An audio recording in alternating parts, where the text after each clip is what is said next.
नमस्कार, स्वागत आप सभी का आज की खास कार्यक्रम खास मुलाकात में। आज हमारे साथ स्टूडियो मौजूद हैं श्रीमान प्रबोध कुमार जांगिड़ जी।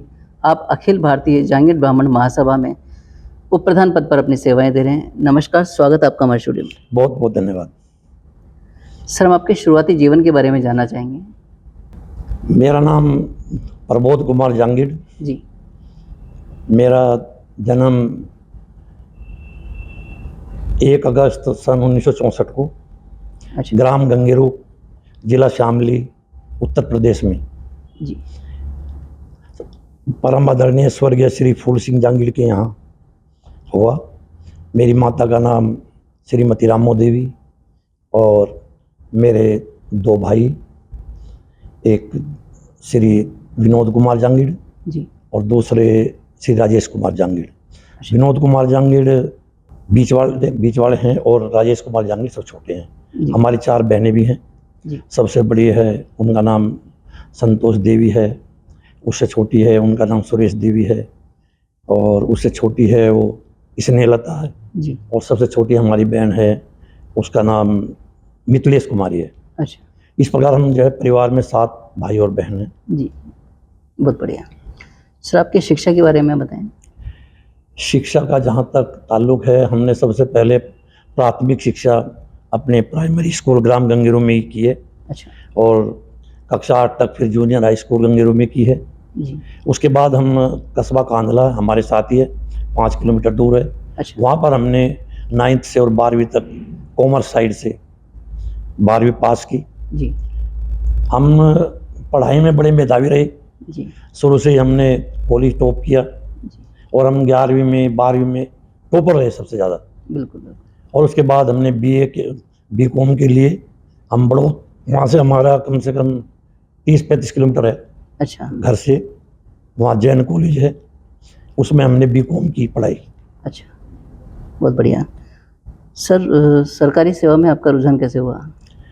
जैसे हम बीकॉम कर रहे थे तो उसी दौरान बीकॉम करते समय ही हमारे एक मित्र थे हमारे गांव में। जी। और वो भी हमारे साथ पढ़ते थे पहले 10वीं 11वीं में। जी। तो वो फार्म भरे थे गांव में, देखो हमें पता भी नहीं था। और वो उनके कोई रिलेटिव थे दिल्ली में। जी। और वो कहने लगे, भाई साहब हमारा एक फार्म भरवा दो, क्योंकि हम अंग्रेजी में थोड़ा ठीक थे ठीक है। फार्म भरने में। बढ़िया। तो मैंने उनका फार्म देखा, उन्होंने देखा भाई ये पोस्ट ऑफिस का फार्म भर रहे हैं। जी। मैं भी किस लिए भर रहे हो कि 10वीं के बेस पर नौकरी लगेगी। ये सन 1984 की बात है, जी। जब इंदिरा गांधी का स्वर्गवास हुआ, जी। उसी दौरान की बात है। तो हमने कहा भाई आपने फार्म भर दिया, हमें भी एक फार्म। तो उन्होंने कहा हमारे इसकी फोटोकॉपी करा लो। जी। तो एक फार्म उन्होंने भरा, एक हमने अपना भरा। बहुत बढ़िया। अच्छा, हमें उस टाइम ये नहीं था कि हमारी नौकरी लगेगी, जी। ये तो था ही नहीं कहीं तक। फॉर्म भर दिया जाए बस। लेकिन फॉर्म भर दिया, और क्योंकि हम 10वीं में टॉपर थे जी। और उनके तो मतलब 2nd 3rd डिवीजन थी, जी। तो हमारा 2 साल के बाद दिल्ली से कॉल आ गई। बिल्कुल। जब हम बीकॉम, ये फार्म हमने भरा था जब हम 12वीं में थे। अच्छा। और फिर उसके बाद हम भूल गए कि भाई हमने कोई फार्म ही भरा। लेकिन उसके 2 साल बाद हमारे घर जो है, हमारे यहाँ बाबा जी हैं दिल्ली में, जी। वो DTC में TI थे। जी। तो वो हमारी कॉल लेकर गए, कॉल लेटर जो है। तो हमें विश्वास ही नहीं हुआ कि भाई डाकघर में हमारी जो है नौकरी लग गई। बिल्कुल। तो हम वो लेटर लेकर जो है दिल्ली आए। जी। और वहाँ हम सबसे पहले हमारी ज्वाइनिंग हुई सन 19 जुलाई 1984 में। ये Ramesh Nagar head post office है। अच्छा। दिल्ली 15 में। जी। वहाँ पर सहायक असिस्टेंट के नाम पर जो है हमारी जो है पोस्टिंग हुई। ठीक है। और 1984 से 1988 तक तो हम टेम्परेरी रहे। जी। टेम्परेरी में ये था कि भाई आपको मतलब एक परमानेंट के जो एम्प्लॉय है उनके हिसाब से कम सैलरी मिलती है। जी। और जो भी कभी कभी बहुत कम मिलती थी, महीने में जब 10 दिन मिल गई, 15 दिन मिल गई। अच्छा। अब भी मतलब कठिन समस्या में आए। देखो, गांव से हम दिल्ली आए, दिल्ली में हमारा ना तो निवास, जी। ना हमारा कोई साधन। और उस टाइम तनख्वाह जो है ये 260-480 का स्केल था।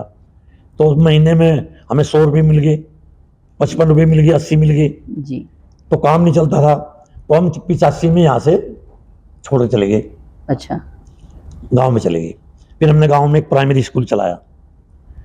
और 85, 86, 87 3 साल हमने स्कूल चलाया।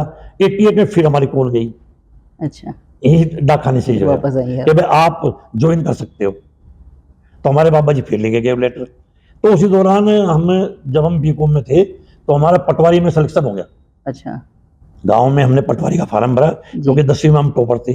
अच्छा, उस टाइम में आपको बताऊंगा नौकरी नंबरों के बेस पे लगती थी, मिल जाती थी। ना कोई पेपर, हाँ हाँ, ना कोई जांच, बिल्कुल बिल्कुल। केवल 10वीं के बेस पे, 12वीं का नहीं, 10वीं के बेस पे लगती जी थी। जी, तो जैसे हमारी 10वीं में जो फर्स्ट डिवीजन थी तो पटवारी में नंबर आ गया। हमने पिताजी को कहा, भाई माँ को कहा, भाई हमारा तो पटवारी में नंबर आ गया, हम दिल्ली क्यों जाएं। और दिल्ली में तो हमारा नंबर पहले था। भाई हम कह गए और चुपके चुपके जो है मेरठ चले गए। वहाँ पे हमने जो है इंटरव्यू दिया जी और हमारे इंटरव्यू पास हो गए। लेकिन हमारे पिताजी मतलब पटवारी के लिए उत्सुक नहीं थे, इच्छुक नहीं थे वो। और हमारा उस टाइम मेरे याद है कि हम अनूप शहर गए थे ट्रेनिंग के लिए। 1 महीना हम ट्रेनिंग में भी चले गए और मैं घर पे कुछ कहा चलो घर जाएंगे, खर्चा कुछ लेकर आएंगे। तो उसी टाइम वो दिल्ली से हमारे पापा जी लेकर चले गए हमारी चिट्ठी। तो हमारे पिताजी ने रोक लिया, हमें कह रहे भाई आप पटवारी में जाओगे, आप दिल्ली जाओ। हमने कहा पटवारी तो बहुत बढ़िया, दिल्ली के बारे में हमें इतनी ज़्यादा है क्योंकि हम पहले चले गए थे यहाँ से। जी, लेकिन नहीं, हमारे पिताजी कह रहे नहीं नहीं आप दिल्ली जाओ। और वो स्वर्गवास में हैं, उनकी ऐसी प्रेरणा, उनका आशीर्वाद रहा जी। और हम 88 में दिल्ली आए। और जैसे हम दिल्ली नौकरी पाए फिर हमारी जून 88 में शादी होगी। अच्छा, और हम फरवरी 89 में परमानेंट हुए। जी ये पोस्टल असिस्टेंट के पद पे हम परमानेंट हुए फरवरी 89 में। बहुत बढ़िया। तो हम रमेश नगर में रहे कम से कम 2008 तक। हम तकरीबन 1 और 11 और 19 साल। 2008 में हमारा वहाँ से ट्रांसफ़र हो गया जी, और ट्रांसफ़र होने के बाद फिर हम जो है यहाँ जनकपुरी हमारे ही हैं नज़दीक, अच्छा, वहाँ पे हमने 5 साल जो है सर्विस दी। जी, और 5 साल वहाँ से सर्विस पूरे करने के बाद फिर हमारा ट्रांसफ़र वहाँ से विकासपुरी, विकास। हमारे निकट विकासपुरी जो है पोस्ट ऑफिस है। जी, फिर 5 साल हमने वहाँ सेवा की और उसके बाद हमारा ट्रांसफ़र उत्तम नगर, ये हमारा घर ही है यहाँ। ठीक तो है। लास्ट में हमारा ट्रांसफ़र उत्तम नगर हो गया। तो 4 साल फिर हमने उत्तम नगर की। उसके बाद आपका और उसके बाद हम 2024 में, सेवानिवृत्त। हाँ 2024 में नहीं, 2022 में हम यहाँ से ट्रांसफ़र हो गए, जनकपुरी चले गए। जी, लास्ट में जो हमारा प्रमोशन हुआ हम पोस्ट मास्टर के पद पर आ गए वापस और पोस्ट मास्टर हम जनकपुरी में 2024 में 2022 में लग गए 2022 में लगे हैं। और हम 2024 जुलाई में रिटायरमेंट हुई। बहुत बढ़िया। सर, समाज सेवा में आपका रुझान कैसे हुआ? आपके प्रेरणा स्रोत कौन रहे, उसके बारे में बताएं। जैसे ही हम यहाँ उत्तम नगर में हमारा जब ट्रांसफ़र हुआ, जी, वो हमारे लिए बहुत ही अपने समाज से जुड़ने के लिए एक प्रेरणा स्रोत रहा। कि जैसे हम यहाँ उत्तम नगर, हमारे आर्य समाज रोड पे पोस्ट ऑफिस है जी, और वहाँ हम 18 से 2023 तक तो 5 साल रहे हम यहाँ उत्तम नगर में। ठीक है। तो हमने देखा कि उत्तम नगर डाक खाने के जो है ना चारों तरफ जांगीर ब्राह्मणों के घर हैं, जी, बहुत घर थे जांगीर ब्राह्मणों के। और ये उन्होंने हमें फिर बाद में बताया कि उत्तम नगर जो मेन मार्केट है ना वो सबसे पहले जांगीर ब्राह्मणों की थी। जी, आज तो सबने बिक दिए, लेकिन जो आरा मशीन वगैरह गाँव में लगती थी ना वो आरा मशीन भी यहीं उत्तम नगर में सबकी थी। तो हमने फिर जैसे ही आप हमारे पास आपने हमें बुलाया, जी, हमने पोस्ट ऑफिस में हमने कहा आप किस बिरादरी से हो, हम जांगीर हैं, आओ बैठो, आप काम पहले करेंगे। हम घर घर गए सबके जो है, जी, पता चला ये तो हमारा विश्वकर्मा मंदिर भी है। जी, हमें फिर देखो हमारे सामने था द्वारिका मोड़ पे बड़ा हमारा विश्वकर्मा मंदिर है। तब हमें पता चला कि भाई विश्वकर्मा मंदिर में भी एक सामाजिक कार्य होते हैं हमारे होते जो है। रहते हैं, बिल्कुल। तो 2019 में हम जो है इसमें सामाजिक सेवा से जुड़ गए और उसमें हम उसका श्रेय देना चाहेंगे। एक हमारे राम निवास कॉलोनिया जी थे अच्छा, जो उस टाइम शाखा सभा उत्तम नगर के प्रधान थे, उनका घर भी डाक खाने के साथ ही था। ठीक है। तो वो पता नहीं किसी कार्यवश हमारे डाक खाने में आए तो वो कहने लगे पोस्ट मास्टर साहब कहाँ के हो? जी, मगर जी हम तो यूपी के हैं। क्या यूपी में किधर, मगर हम बाड़ी हैं और यूपी में जो है शामली के पास हमारा घर है। क्या तुम बाड़ी हो? मगर हाँ जी। कह रहा अच्छा, ऐसे बताता तो कोई है नहीं। जी हमने मतलब 5 साल सबको बताया भाई हमें खाती। तो ये 5 साल हमारे लिए ऐसा हुआ कि हमें ये उत्तम नगर बहुत जुड़ गया हमारे साथ। बिल्कुल जुड़ता है। जो भी आए चलो उत्तम नगर खाने चलो, आपको बिठाया काम होगा। जी और हमने शुरू से किया 5 साल कि जो भी अपने समाज का हुआ या कोई बुजुर्ग हुआ, जी लाइन में से बुलाया, मगर भाई यहाँ बैठो, काम बताओ क्या है। अगर खाता खोलना, पैसे जमा करने या कोई काम है, जी तो हमने सबको ना प्रायोरिटी पे रखा। एक प्रायोरिटी पे इसलिए रखा कि कल को हम भी अगर बड़े हुए तो हमारा भी कोई भी लोग सम्मान करेगा। जी बिल्कुल सही बात। सर, समाज सेवा में आपका रुझान तो आपने मेरे को बता दिया। अब हम चाहेंगे कि अभी तक आपके कार्यकाल में क्या-क्या उपलब्धियाँ रही है, किन-किन पदों पर रहे हैं, उसके बारे में तो थोड़ा-सा। जैसे हम यहाँ 2019 में हम यहाँ उत्तम नगर आए, जी तो वे जो प्रधान जी हमें मिले, उन्होंने बताया हम भी जहांगीर हैं और हम यहाँ उत्तम नगर के जहांगीर ब्राह्मण शाखा सभा के प्रधान हैं। जी तो हमने उनसे संपर्क में आ गए। जी हम उनके साथ फिर यहाँ विश्वकर्मा मंदिर में मीटिंग में आना शुरू हो गया। तो उन्होंने हमें कार्यकारी अध्यक्ष बना दिया। अच्छा। एक जब हमारी जो है अच्छी जान पहचान होगी जी और एक हम पढ़े लिखे तबके से आए बिल्कुल। और एक हम पोस्ट मास्टर थे वहाँ पे, तो उन्होंने हमें जो है कहा कि भाई पोस्ट मास्टर साहब एक बात सुनो। मगर हाँ जी, आपके पास थोड़ा टाइम है? भाई हमारे पास टाइम ही टाइम है। कह रहे कि हम आपको ना शाखा सभा का कार्यकारी अध्यक्ष बनाना चाहते हैं। जी तो उनके प्रेरणा से ही हम जो है वहाँ कार्यकारी अध्यक्ष बने और 2019 से 2024 तक हम यहाँ उत्तम नगर शाखा सभा के कार्यकारी अध्यक्ष रहे। बहुत बढ़िया। उसके बाद हमने कार्यकारी अध्यक्ष रहते हुए हमने यहाँ जो शाखा सभा की हमारी विश्वकर्मा मंदिर है, इसमें हमने योगदान करके एक 4 कमरों का निर्माण करवाया। अच्छा। 3री मंजिल पे। बहुत ये बढ़िया। हमारे कार्यकाल के दौरान हुआ। बहुत बढ़िया। हमने लोगों से 35 लाख रुपए का इकट्ठा किया। 35 लाख हमने घर घर जाकर सभाएं करके जी अपने 4 साल के कार्यकाल में बहुत भव्य एसी रूम है, 4 रूम है, जी उनका निर्माण करवाया बहुत वहाँ बढ़िया। पे। और दान देने की हमारे में शुरू से ही एक प्रेरणा मिली हमें अपने पिताजी से जी कि भाई अपनी सेवा जो कमाई है ना, उसका कुछ हिस्सा दान भी करो। बिल्कुल सही बात। तो हम शुरू से जब हम नौकरी करने लगे ना, जैसा आपको जरूरत पड़ी, हमने आपके उसमें 500 रुपये दे दिए। हमने पूछा भाई गरीब, मगर हाँ हम दे देंगे 500 रुपये भाई। सही किसी की लड़की की शादी में कोई दिक्कत हो रही है, लो भाई हम पैसे दे देंगे। सही। तो हमारा बचपन से ये रहा कि जहाँ आप जो कमाई करते हो ना, उसका कुछ हिस्सा आप दान करें। जी और उस प्रेरणा से हमें क्या हुआ कि हम 2024 में जब हम यहाँ कार्यकारी अध्यक्ष थे, तो 2019 में हम बने यहाँ, जी तो हमारे बेटे की नौकरी लगी। बड़े बेटे मतलब जो बीच वाला बेटा है, अच्छा। वो यूपी पुलिस में है, अच्छी बात है। अरुण कुमार शर्मा। बहुत बढ़िया। तो हमने जैसे उसकी नौकरी का बात आई, तो हमने एक लखनऊ से आगे सीतापुर है अच्छा। हमारे यूपी में, जी वहाँ नेमिशरण धाम है। अच्छा। तो हम अपने एक साथी के साथ घूमने गए थे वहाँ पे। जी जैसा अयोध्या है ऐसा ही वो धाम है, नेमिशरण धाम। अच्छा। वहाँ हमारे पौराणिक जो है जो शक्तिपीठ है वहाँ। तो हमने देखा कि वहाँ हमारा एक कम से कम 250-300 जगह है और वो अबड़ खबड़ पड़ी है। जैसा अच्छा मतलब ईंटों की दीवार हो रही है, जी लेकिन उससे कोई मंदिर नहीं है। हमने किसी उन्होंने बताया जी देखो ये जगह हमारे जंगली समाज की है। और वहाँ ना नेमिशरण धाम में हर बिरादरी के वहाँ वो हैं, मंदिर हैं, धर्मशाला है। लेकिन हमारा जो नहीं था। जगह थी वो हमें खाली दिखी। खाली जगह थी। तो हमने वहाँ के प्रधान थे जी उसके नेमिशरण के, वो भी अपनी बिरादरी के थे। जी तो हमने उनसे संपर्क किया। तो हमने कहा भाई आप इस मंदिर को क्यों नहीं बनाते? कह रहे ये लोग बाग पैसा नहीं तो वो करते, ये नहीं करते। हम कह लगे भाई इस मंदिर को हम शुरुआत करना चाहते हैं। जी बिल्कुल।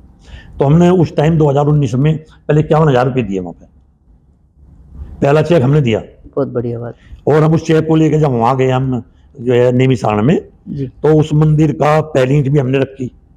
हम एक विश्वकर्मा जी की तस्वीर लेके गए थे घर से, जी जो हमने समाज के लिए प्रिंट करवाई थी। बिल्कुल बिल्कुल। हमने मतलब जो है कम से कम 70-80 हज़ार रुपये लगाए और विश्वकर्मा जी की बड़ी प्रतिमा जो बड़े होती है हाँ, हाँ। वो बनवाई बहुत और हमें सबको बांटी। तो उसको लेकर हम वहाँ गए और हमने उस मंदिर में एक जो विश्वकर्मा की तस्वीर थी ना, एक छोटी सी जगह पे जब कोने में एक वो ढकते हैं कुछ, ठीक है एक सिल्ली से ऊपर रखी, नीचे तस्वीर थी अंदर, जी। तो हमने वहाँ वो अपनी विश्वकर्मा जी की तस्वीर लगा दी और हमने उनको वहाँ ध्यान किया कि भाई भगवान हमें प्रेरणा दो, हम आपका यहाँ मंदिर का निर्माण शुरुआत करेंगे। बिल्कुल। फिर हम दिल्ली आ गए। उसके बाद हमें 2 लाख का चेक दिया, तो शुरुआत आपने करी थी, मतलब हमने उस शुरुआत में 2,51,000 रुपये दिए वहाँ पे बहुत बढ़िया निमिषण धाम में जो है। जी। और अभी 2024 में हमने दिल्ली प्रदेश अध्यक्ष चुनाव लड़ा। अच्छा, उससे पहले महासभा का भवन बना। तो हमने देखो, हमारा अपने माता पिता से बड़ा प्रेम था, तो हमने यहाँ एक कमरा दान किया इस महासभा में। महासभा में हमारा 111 का नंबर है, जी, 1,51,000 रुपये। बहुत बढ़िया बात है। इस महासभा भवन में हमने 1,51,000 रुपये का अपने माता पिता की स्मृति में, बहुत कि बढ़िया भाई जो रामपाल जी प्रधान थे, हमने उनको कहा दी आप ये जरूर लिखना कि हमारे माता पिता की स्मृति में, जी। यार हम जरूर लिखेंगे। तो 111 नंबर उन्होंने सबको लिखा हुआ है, मगर मैं चाहता हूँ कि भाई मेरे नाम पे मेरे माता पिता का नाम जरूर आए, बिल्कुल होना कोई पढ़े कि हाँ मेरे माता पिता के नाम से हमने यहाँ एक कमरा बनवाया। सही। उसके बाद हमारा यहाँ ये यमुना विहार में हमारा एक विश्वकर्मा मंदिर है, जी, वहाँ भी हम जो है ऐसे जैसा आपने बुलाया, मैंने बुलाया, वहाँ भी हम जो है 1,11,000 रुपये, हमारा वहाँ जो है धर्मशाला बनती है, अच्छा, वहाँ भी हम 1,11,000 रुपये दान करके आए। बहुत बढ़िया। उसके बाद हमारा एक आपने सुना हो पूरा महादेव, एक हमारा तीर्थ है हाँ, नाम तो सुना है। पूरा महादेव, बिल्कुल, शंकर भगवान का जो है तीर्थ स्थल है वो।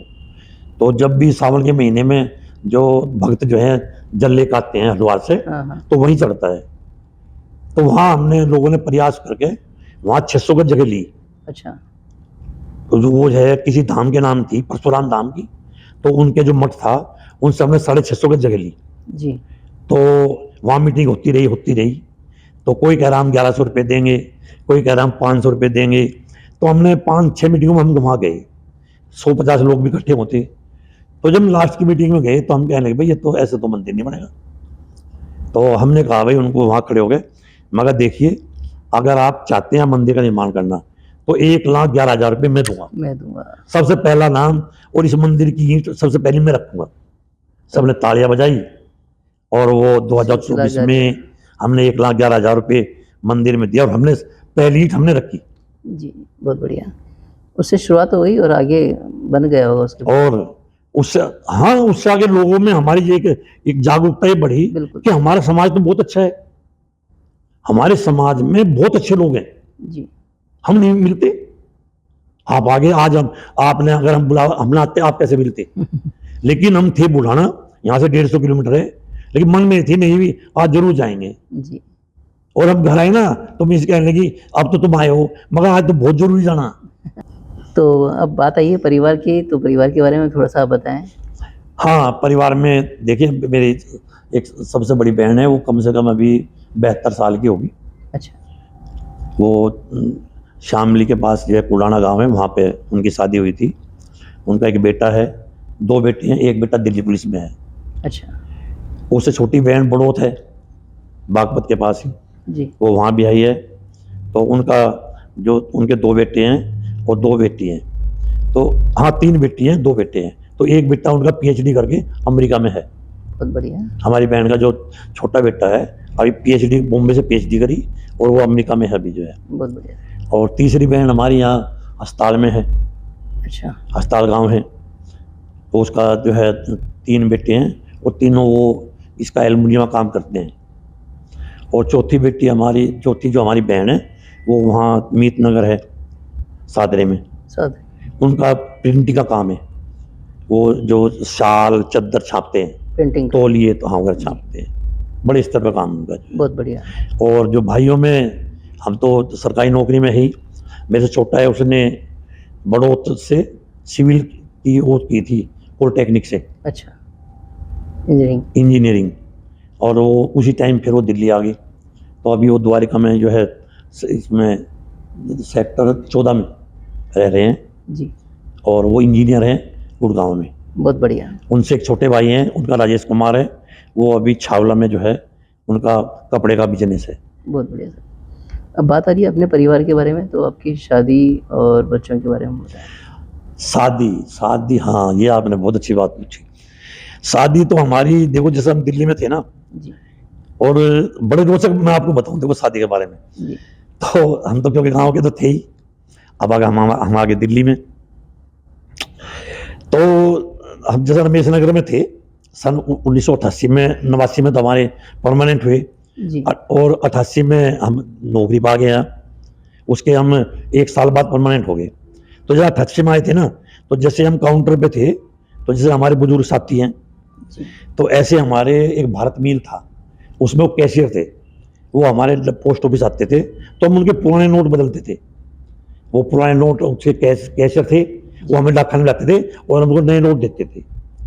तो ऐसे ही संबंध होते उनसे कि भाई हम देसी सादी भाषा बोल रहे हैं, तो उन्होंने सोचा ये है तो लोकल आदमी, जी बड़े अच्छे दोस्त थे। तो एक दिन वो पूछने लगे, हाँ बेटा कहाँ के हो?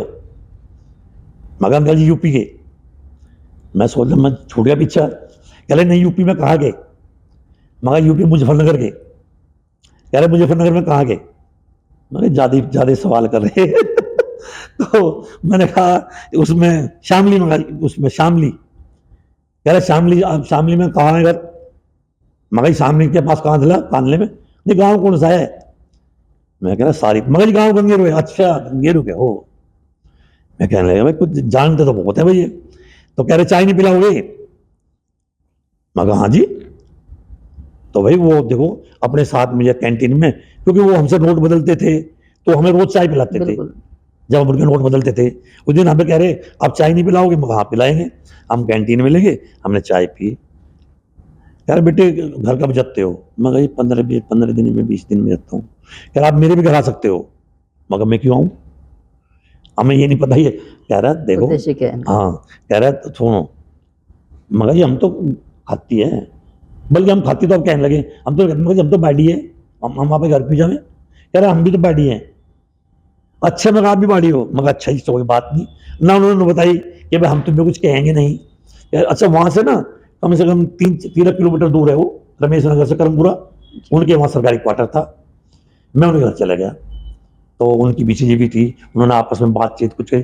तो उन्होंने अपने गांव में अपने भाई को बताई कि भाई हमारे वहाँ डाक खाने में एक लड़का है, गंगीरू का क्या है, आप उसको देखो।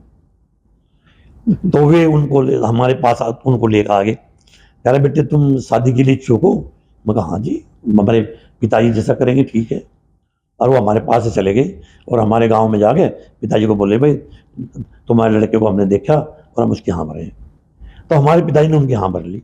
सवाल हुआ भाई हाँ तो भर गई, अब ऐसे कैसे हाँ भर गई? हम गए गाँव में, हमारे पिताजी कहने लगे तेरा ब्याह तय कर दिया। भाई देखो जब तो जवानी थी, अब 1989-88 में जब शादी हुई, हम 23-24 साल के थे, तो जवानी तो थी, सरकारी नौकरी। हम कहने लगे अपनी माँ को, मगर माँ आपने ऐसे शादी तय कर दी, मैं तो मुझे देखी तो है नहीं। हमारे पिताजी बैठे थे, देखो बड़े बुजुर्ग, बहुत मतलब एक समझदार हुए हैं।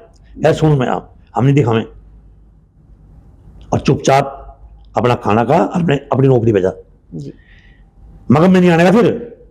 यार तू तो आवा, तेरी छां भी आओगी। सही बात है, देखो उनका इतना एक अनुशासन था घर में, हमारे बुजुर्गों का। पहले होता ही हमारी हिम्मत नहीं थी बिल्कुल। कि हम उनकी बात को नकार दें। हाँ में हाँ अगर देखो ये तो मैं कह दिया मैं नहीं आऊंगा, लेकिन मेरी माँ कहने लगी भाई चुपचाप आ जाइए, नहीं तो दही तोड़ देंगे।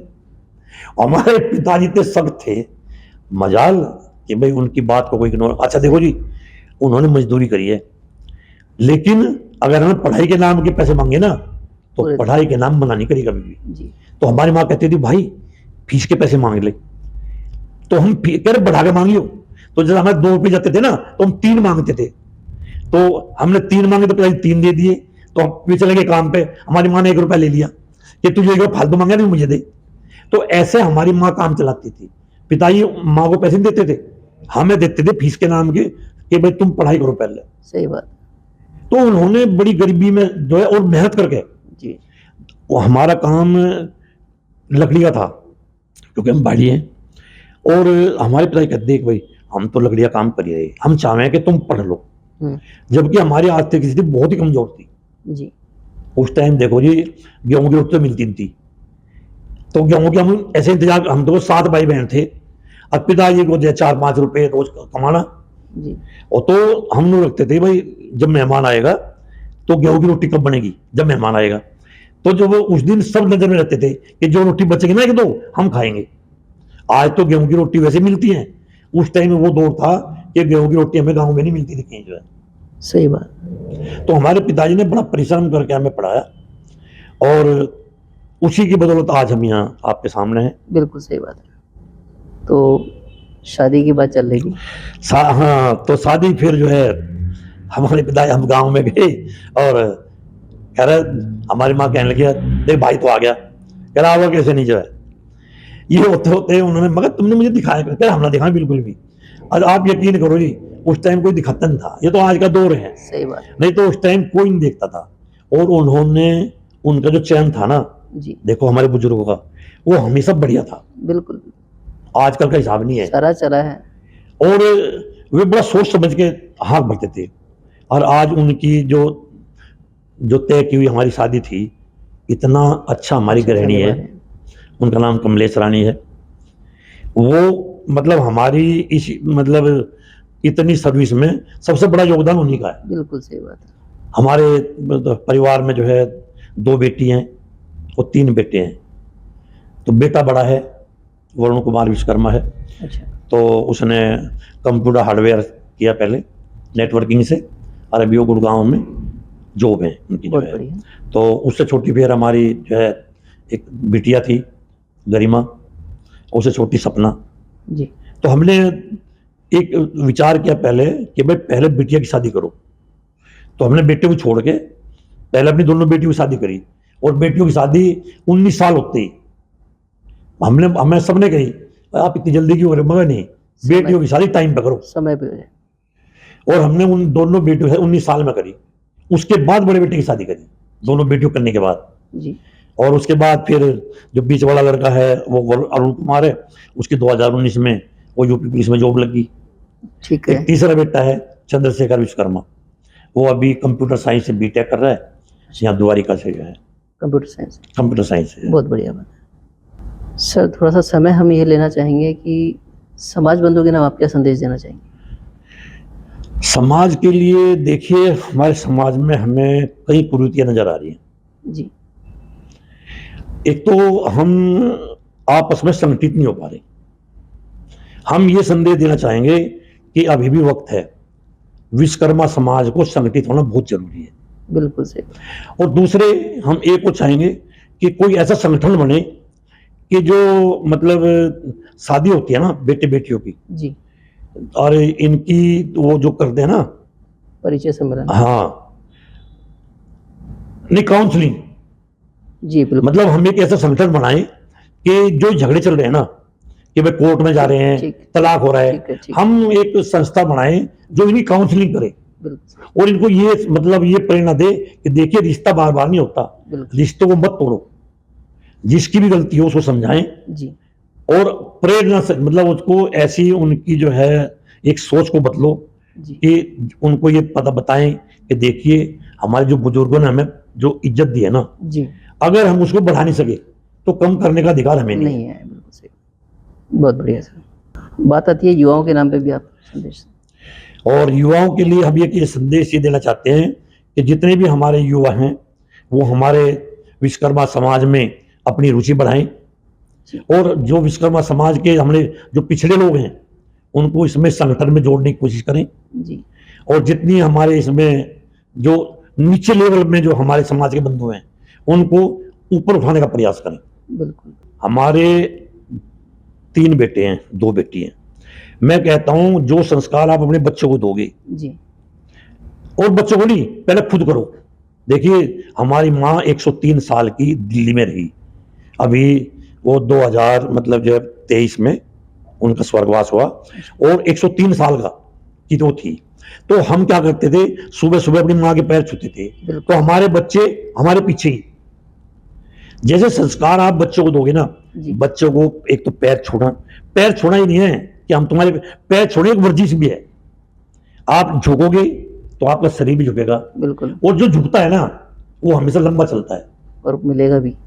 और मिलेगा भी उसका आशीर्वाद। जी तो सभी हम बच्चों को ये चाहेंगे अपने बुजुर्गों का सम्मान करें, और खासकर अपने माता, देखिए जिसने अपने माता पिता की सेवा की है ना, वो जीवन में कभी हार ही नहीं सकता। बिल्कुल सही। आप कहीं भी चले जाएं, जिस किसी ने भी अपने माँ बाप का अपमान किया, वो जीवन में कभी सफल नहीं हो नहीं हो सकता। आप चाहे यहाँ रहो चाहे कहीं बाहर रहो। जी तो मैं चाहूंगा कि हमने जो युवा साथी है वो सभी अपने बुजुर्ग माता पिताओं का सम्मान करें जी और उनके दिशा निर्देशों का पालन करते हुए अपने जीवन को आगे बढ़ाएं। आगे बढ़े, बहुत बढ़िया। बंधुओं, आज हमने समाज हित में काफ़ी अहम बातें जानी, जिनके लिए आपका बहुत बहुत धन्यवाद। आपकी पूरी टीम का, जो आप लोगों ने एक विश्वकर्मा समाज को जोड़ने के लिए जो चैनल और जो ये प्रयास आप लोग कर रहे हैं, हम परम पिता से परमात्मा प्रार्थना करते हैं कि आपका ये जो प्रयास है ये बहुत ऊंचे स्तर तक जाए और हमारा पूरा समाज संगठित हो। और आपने हमें इस चर्चा के लिए बुलाया, इसके लिए आप सबका बहुत बहुत धन्यवाद। मिलते हैं अगले सप्ताह किसी नई हस्ती के साथ। तब तक आप देखते रहें विश्वकर्मा टुडे न्यूज़।